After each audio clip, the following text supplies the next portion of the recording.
Is cable railing DIY friendly? Today, I'll be answering that question to help you know whether or not cable railing is right for your project. I'm Chris from Cable Bullet, and I'll be your cable railing expert for today.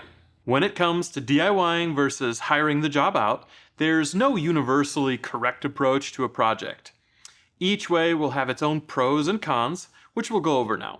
Here are the pros and cons if you're looking at DIYing your own Cable Bullet project.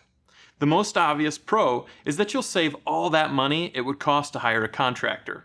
DIYing also means you get to build your own personal skill set, and it gives you the satisfaction of knowing that you built it with your own two hands. Also, installing the actual cables is the easiest part of the project. Stairs can be a bit more complicated, which we talk about in a separate video.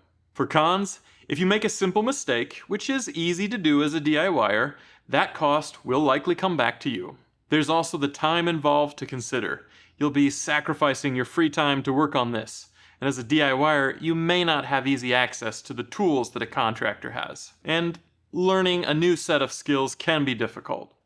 Lastly, and this one isn't to be overlooked, if you successfully DIY your own project, you will be the first person your friends call when they need help with their project. That's just how it works.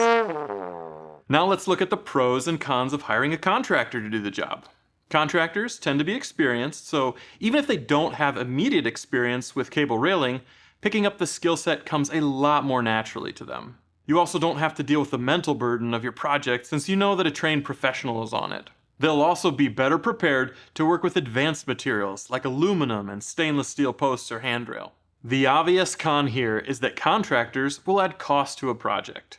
Additionally, every cable railing system will have its own nuances.